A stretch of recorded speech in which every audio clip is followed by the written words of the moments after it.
السلام علیکم جلے۔ آج میں آپ لوگوں کے سامنے جی آئی ٹیگ کے حوالے سے ایک جو ایشو ہے، کنسرننگ ایشو ہے، وہ لے کر کے آیا ہوں۔ جی آئی ٹیگ، جسے جغرافیکل آئیڈینٹیفیکیشن ٹیگ کہا جاتا ہے، یہ کسی بھی علاقے کی کوئی مخصوص پیداوار ہو، ووڈ کے دستکاری کے حوالے سے کوئی چیز ہو، یا کھانے پینے کی کوئی چیز ہو، اس طرح کی اشیاء میں کو ایک ٹیگ دیا جاتا ہے جسے جی آئی ٹیگ کہا جاتا ہے۔ اس ٹیگ کے ملنے سے اس علاقے کے نام سے وہ چیز مشہور ہو جاتی ہے، اور اس کے ساتھ ساتھ اس علاقے کی اکنومی میں بھی اس کا اچھا خاصا اثر پڑ جاتا ہے۔ مثال کے طور پر آسام کی چائے آسام کے نام سے مشہور ہے، تو آسام کی چائے آسام کے علاوہ بھی اگر کہیں پیدا ہوتی ہے، لیکن یہ چائے کیونکہ اس کی نسبت آسام سے ہے، تو اس سے آسام کی چائے کے نام سے مشہور ہونے کی وجہ سے اس جی آئی ٹیگ کے ملنے پر بہت ہی اچھے پیمانے پر اس کو اقتصادی فائدہ پہنچتا ہے۔ لداخ یونین ٹیریٹری بننے کے بعد سے لے کر اب تک 4 جی آئی ٹیگ لداخ کو ملے ہیں، جس میں سے ایک پشمینہ کو ملا ہے، دوسرا ٹیگ ووڈ کارونگ کو ملا ہے، تیسرا ٹیگ رقص کرپو خوبانی کو ملا ہے، اور چوتھا ٹیگ ابھی سیبک تھن کو ملا ہے۔ لیکن بدقسمتی کی بات یہ ہے کہ یہ چاروں کے چاروں ٹیگ کرگل کو نظر انداز کر کے دیے گئے ہیں۔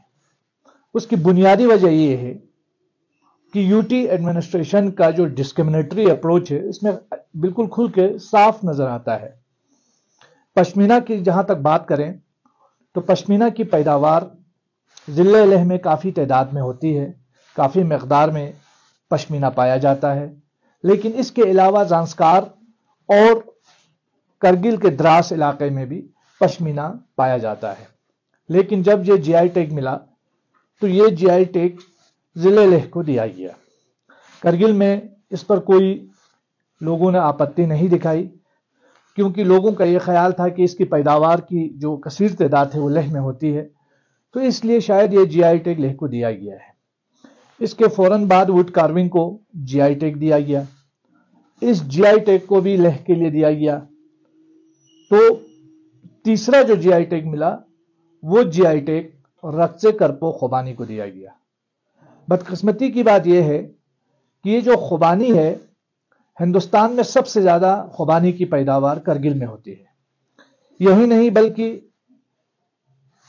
70% جو خوبانی کی پروڈکشن ہوتی ہے وہ کرگل سے ہوتی ہے۔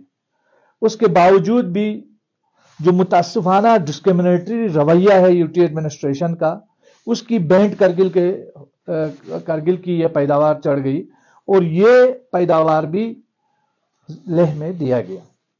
اب یہاں یہ 2 چیزیں ہیں۔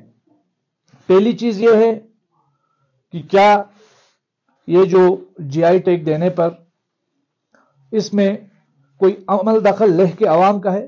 تو اس میں لیہ کے عوام کا کوئی عمل دخل نہیں ہے، بلکہ ہر علاقے کے آدمی یہ چاہیں گے کہ وہ جی آئی ٹیگ حاصل کرے اور ان کی جو پیداوار ہے ان کے علاقے کے نام سے مشہور ہو۔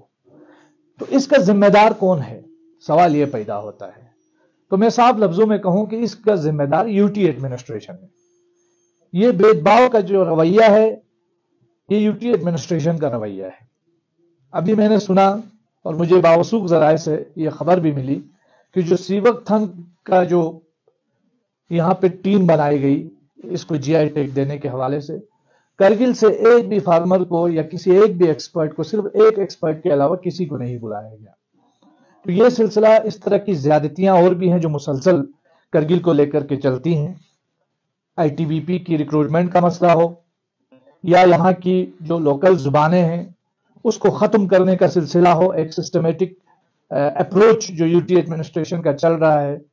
جیسے ابھی ہم نے دیکھا کہ کل ہی بوٹی لینگویج کو لے کر کے 8 پوسٹ جو ہے بوٹی لینگویج کے لیے یو ٹی ایڈمنسٹریشن نے ریکروٹمنٹ کے لیے ایڈورٹائز کیا ہے، جبکہ یہاں کی سب سے بڑی لینگویج پرگی، اس کے بعد بلتی لینگویج ہے، شینا لینگویج ہے۔ شینا لینگویج ترکی کے بعد سب سے زیادہ بولی جانے والی لینگویج ہے کرگل ضلع میں، لیکن ان لینگویجز کا بالکل ایک طریقے سے ختم کرنے کا ایک سلسلہ جو ہے وہ شروع کیا ہے یو ٹی ایڈمنسٹریشن نے۔